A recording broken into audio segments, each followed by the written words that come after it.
የኢሳያስ አፈወርቂ ስርዓት የቀብር ስነ ስርዓቱ ተፈጸመ። አደገኛ የተባለ መረጃ ከአስመራ ሾልኮ ወጥቷል። ዝርዝር መረጃ ይዘንበታል። ኢትዮጵያውያን በለንደን ተደጋጋሚ በጾታዊ ትንኮሳ ምክንያት ከሀገር እየተባረሩ ነው።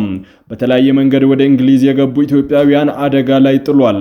ከለንደን የተሰማው መረጃ በዝርዝር እናቀርበዋለን። በህወሓት መካከል በተፈጠረ የውስጥ ሽኩቻ የታሰሩት ጀነራል ጉዑሽ ጉዳይ አወዛጋቢ ሆኗል። ልዩ መረጃ ከመቀለ ደርሶናል፣ በዝርዝር እናቀርበዋለን። የህዳሴው ግድብ ጉዳይ አሁን ወደ አደገኛ ምዕራፍ ደርሷል። አሜሪካ አስደንጋጭ መረጃ አውጥታለች። ክቡራትና ክቡራን የጥበብ ሚዲያ ቤተሰቦች በዛሬው ቆይታችን እነዚህንና ሌሎችንም ሀገር አቀፍ ዓለም አቀፍና ቀጠናዊ መረጃዎችን በዝርዝር ወደ እናንተ እናቀርባለን። ጥበብ ሚዲያ በጋዜጠኞች የተመሰረተ ሚዛናዊና ተአማኒ መረጃዎችን በየዕለቱ የሚያደርሳችሁ ገለልተኛ የሚዲያ ተቋም ነው። ለቤቱ አዲስ የሆናችሁ ሰብስክራይብ በማድረግ የደወል ምልክቷን በማብራት የቤቱ አባል ትሆኑ ዘንድ በታላቅ ትህትና እንጋብዛለን። በቅድሚያም የዕለቱን የቢዝነስ ዘገባዎች አስቀድመን ወደ ዝርዝር ዘገባዎቹ እናልፋለን። ጥበብ ሚዲያ የህዝብ ድምጽ ነው። ዛሬ በዳሽን ባንክ አንድ የአሜሪካን ዶላር 151 ብር ከ7 ሳንቲም ይመነዘራል። የአውሮፓ ዩሮ 180 ብር ከ2 ሳንቲም የተመነዘረ ሲሆን ፓውንድ ስተርሊንግ 204 ብር ከ8 ሳንቲም የዕለቱ የምንዛሬ ዋጋ ነው። የስዊዝ ፍራንክ 172 ብር ከ7 ሳንቲም ይመነዘራል። ድርሃም 41 ብር ከ3 ሳንቲም ሲመነዘር የሳውዲ ሪያል 40 ብር ከ5 ሳንቲም ይመነዘራል። የቻይና ዩዋን የዕለቱ የምንዛሬ ዋጋው 21 የኢትዮጵያ ብር ነው። በአቢሲኒያ ባንክ አንድ የአሜሪካን ዶላር 152 ብር ከ2 ሳንቲም ይመነዘራል። ፓውንድ ስተርሊንግ 206 ብር ከ3 ሳንቲም፣ የአውሮፓ ዩሮ 180 ብር ከ5 ሳንቲም ይመነዘራል። የስዊዝ ፍራንክ 189 ብር ከ5 ሳንቲም በዕለቱ የተመነዘረ ሲሆን የተባበሩት አረብ ኤምሬቶች ድርሃም 43 ብር ከ9 ሳንቲም ይመነዘራል። የሳውዲ ሪያል 43 ብር ከ5 ሳንቲም፣ የቻይና ዩዋን 21 ብር የተመነዘረ ነው። በህብረት ባንክ አንድ የአሜሪካን ዶላር 151 ብር ከ8 ሳንቲም ይመነዘራል። ፓውንድ ስተርሊንግ 206 ብር የተመነዘረ ሲሆን የአውሮፓ ዩሮ የዕለቱ የምንዛሬ ዋጋው 180 ብር ነው። በእስር ላይ የሚገኙት ጀነራል ጉዑሽ ገብሬ ፍርድ ቤት አለመቅረባቸውን ቤተሰቦቻቸው ገለጹ። የአርሚ 15 የቀድሞ አዛዥ ብርጋዴር ጀነራል ጉዑሽ ገብሬ በቁጥጥር ስር በዋሉ በአራተኛ ቀናቸው ከቤተሰቦቻቸው ጋር ለአጭር ጊዜ ብቻ እንደተገናኙ የቤተሰቡ አባል ተናግረዋል። ጀነራሉ ፍርድ ቤት ቀርበዋል በሚል እየተሰራጨ ያለው ዘገባ ውድቅ ያደረጉት ቤተሰቦቹም እስካሁን ድረስ በዳኛ ፊት አልቀረቡም፣ እንዲሁም ከጠበቃ ጋርም አልተገናኙም ብለዋል። የጀነራሉ ወንድም ይብራህ ገብሬም ጀነራል ጉዑሽ ፍርድ ቤት እንዳልቀረቡ ለቤተሰቦቻቸው መናገራቸውን ገልጿል። ይብራህ አክሎም ሁለት ግለሰቦች ጀነራሉ ወደ ታሰሩበት ቦታ መጥተው ዳኛና አቃቤ ሕግ መሆናቸውን በመግለጽ ራሳቸውን ካሳወቁ በኋላ መሄዳቸውን ጠቅሰው ችሎት አለመቅረባቸውን አስረድተዋል። የጀነራሉ ቤተሰቦች ማክሰኞ ዕለት ያደረጉት ጉብኝት የተገደበና በመገናኛ ብዙሃን በተሳሳተ መልኩም የቀረበ ነው ሲሉ የጀነራሉ ወንድም ከሰዋል። ይብራህ ዛሬ እንድናገኘው ተከልክለናል። ትላንት የተደረገው ጉብኝት ለመገናኛ ብዙሃን ተብሎ የተፈቀደ ነበር። እኛ ከመድረሳችን በፊት አንድ ጋዜጠኛ ተገኝቶ ያለ ፈቃዳችን ቤተሰቡን ሲቀርጽ ነበር። ይህም ጀነራሉ ከቤተሰቦቻቸው ጋር እየተገናኙ እንደሆነ ለማስመሰል የተደረገ ነው ብለዋል። በእንግሊዝ ሳውዛምፕተን ከተማ አንድ ኢትዮጵያዊ ስደተኛ ባረፈበት ሆቴል ጾታዊ ትንኮሳ ፈጽሟል መባሉን አስተባበለ። ኤርትራ የተወለደው ኢትዮጵያዊ መላኩ ገብረሰንበት የተባለ የ23 ዓመት ወጣት በቁጥጥር ስር የዋለው ረቡዕ ዕለት ሳውዛምፕተን ፍርድ ቤት እንደቀረበ ነው የተገለጸው። የዋስትና ጥያቄው ተቀባይነት ያላገኘው ተጠርጣሪው የስደተኝነት ጉዳዩ እንዲታይለት 5 ዓመት ያክል መቆየቱንም አሳውቋል። ተጠርጣሪው አንዲትን ሴት ቀርቦ ይዟታል በሚል በቁጥጥር ስር የዋለ ሲሆን ትንኮሳ አልፈጸምኩም ሲል አስተባብሏል። የሃምፕሻየር ፖሊስ ባለፈው ሳምንት አርብ በሃይፊደል ሃውስ ሆቴል ተፈጠረ የተባለውን ክስተት እየመረመረ መሆኑን አስታውቋል። የተጠርጣሪው ጠበቃ ካሊድ ሚዙሪ ኤርትራ ነው የተወለደው፣ ጥገኝነት መጠየቅ ከሚችሉ ሀገራት መካከል ከአንዱ ነው የመጣው። በኤርትራ በርካታ የሰብአዊ መብት ጥሰቶች ተፈጽሟል። ባልታወቀ ምክንያት 5 ዓመት ሙሉ ሲጠብቅም ቆይቷል። እስካሁን ውሳኔ አላገኘም ብለዋል። ሪፖርቱ ለፖሊስ ከቀረበ በኋላ መርማሪዎቹ ወደ ሆቴሉ በማቅናት መረጃ እያሰባሰቡ እንደሆነና በቁጥጥር ስር እንዳዋሉትም የስካይ ኒውስ ዘገባ አስነብበዋል። ፍርድ ቤቱ የዋስትና ጥያቄውን ለማየት ቀጠሮ ሰጥቶታልም ነው የተባለው። የፊደል ሃውስ ሆቴል ከቅርብ ጊዜ ወዲህ የበርካታ ጸረ ስደተኛ ተቃዋሚዎች ማዕከልም ሆነዋል። ስታንድ አፕ ቱ ሪዚስተም የተባለ ሰልፍ ደግሞ በተቃራኒው የስደተኞችን መብት እንዲከበር የሚጠይቅ ነው። ከጥቂት ወራት በፊት ሀዱሽ ቅባቱ የተባለ ኢትዮጵያዊ ስደተኛ በጾታዊ ትንኮሳ እስር ተፈርዶበት ከዩናይትድ ኪንግደም ወደ ኢትዮጵያ መላኩ ይታወሳል። የአሜሪካው ፕሬዝዳንት ዶናልድ ትራምፕ በአባይ ጉዳይ ኢትዮጵያና ግብጽ ከስምምነት መድረስ እንደሚገባቸው ተናገሩ። ትራምፕ በዳቮስ የምጣኔ ሀብት ፎረም ላይ ከግብጽ ፕሬዝዳንት አብዱልፈታህ አልሲሲ ጋር በነበራቸው የጎንዮሽ ውይይት ወቅት ነው የተናገሩት።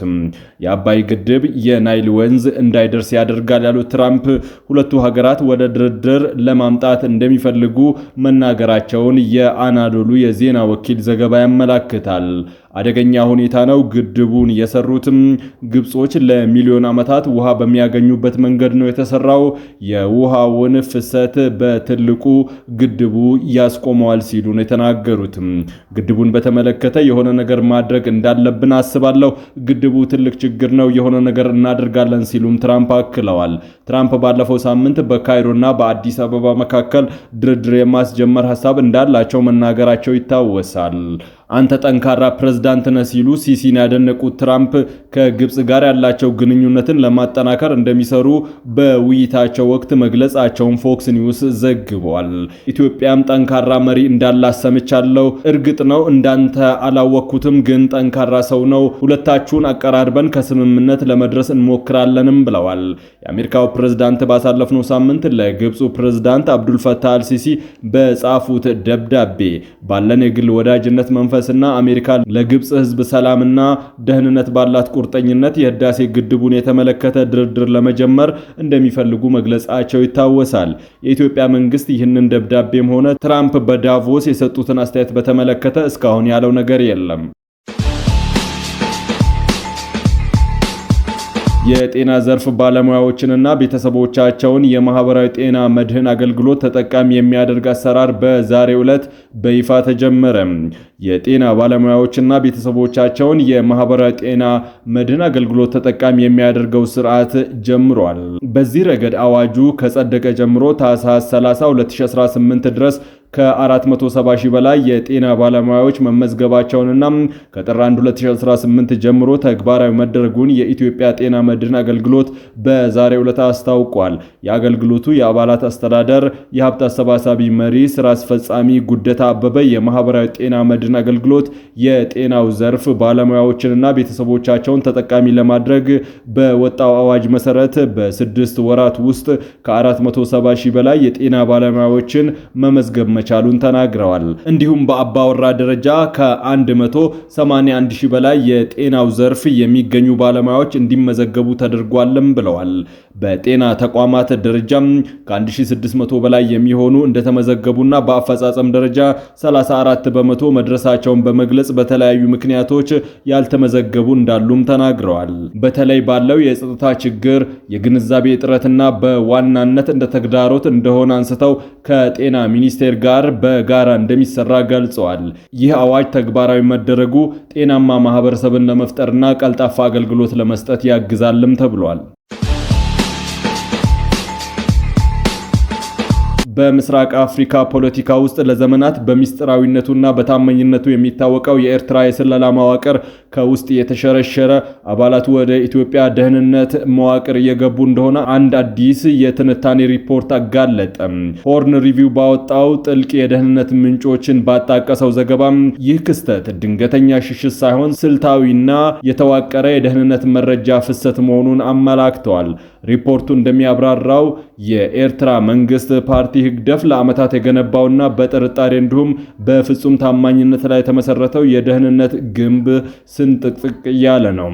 ቀደም ሲል በሽግግር ዓመታት ውስጥ በአዲስ አበባና በተለያዩ የኢትዮጵያ አካባቢዎች ተሰግስገው የነበሩ እንዲሁም በጎረቤት ሀገራት በኤርትራ ውስጥ የሚንቀሳቀሱ የኤርትራ የስለላ ወኪሎች አሁን ላይ ፊታቸውን ወደ ኢትዮጵያ ብሔራዊ መረጃ ደህንነት አገልግሎት እያዞሩ እንደሆነ የተገለጸው።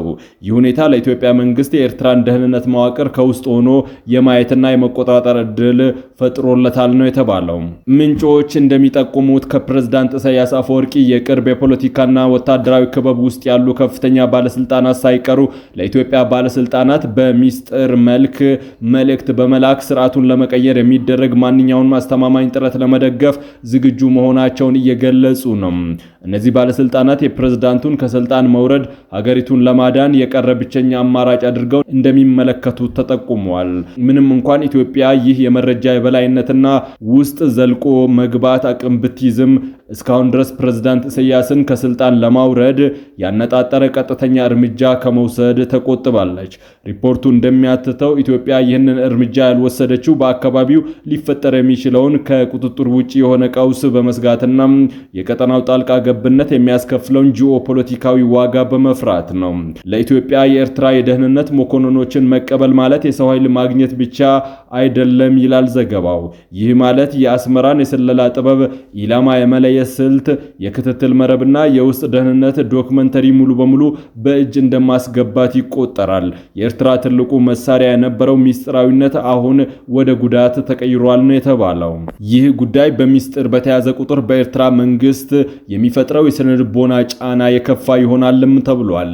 እያንዳንዱ ታማኝ ተብሎ የሚታሰብ ባለስልጣን ደብል ኤጀንት ተደርጎ እንዲጠረጠር ያደርጋል። ታማኝነት ሲሸረሸር፣ የውስጥ መተማመን ሲጠፋም የመንግስቱ ጥንካሬ ወደ ቲያትር ይቀየራልም ብሏል ዘገባው። ሪፖርቱ ሲደመድም የአፍሪካ ቀንድ አሁን የገባበት ምዕራፍ በንግግርና በአዋጅ የሚተካ ጦርነት ሳይሆን በሚስጥራዊ ኮሪደሮች ውስጥ ታማኝነት ሲፈርስ፣ መረጃዎች ሲሾልኩና መንግስታት በይፋ ከመናገራቸው በፊት ቁጥጥር ሲያጡ የሚታይበት የስለላ ጦርነት ምዕራፍ ላይ ነው ብሎታል። ኢትዮጵያ ይህንን የመረጃ የበላይነት ወደ ጦር ሜዳ ትቀይረዋለች ወይስ እንደ መደራደሪያ መሳሪያ ትጠቀመዋለች የሚለው ጊዜ የሚፈታው ጉዳይ ነው። ክቡራትና ክቡራን የጥበብ ሚዲያ ቤተሰቦች ለሰዓቱ የመራረጥናቸው ዘገባዎቻችን በዚህ አብቅተዋል። ከኛ ጋር በመሆን መረጃን ከጥበብ ስለተከታተላችሁ ከልብ አመስግነን ተሰናበትን። ለቤቱ አዲስ የሆናችሁ ሰብስክራይብ በማድረግ የደወል ምልክቷን በማብራት የቤቱ አባል ትሆኑ ዘንድ በታላቅ ትህትና ጋብዘን ተሰናበትን። ሰላም።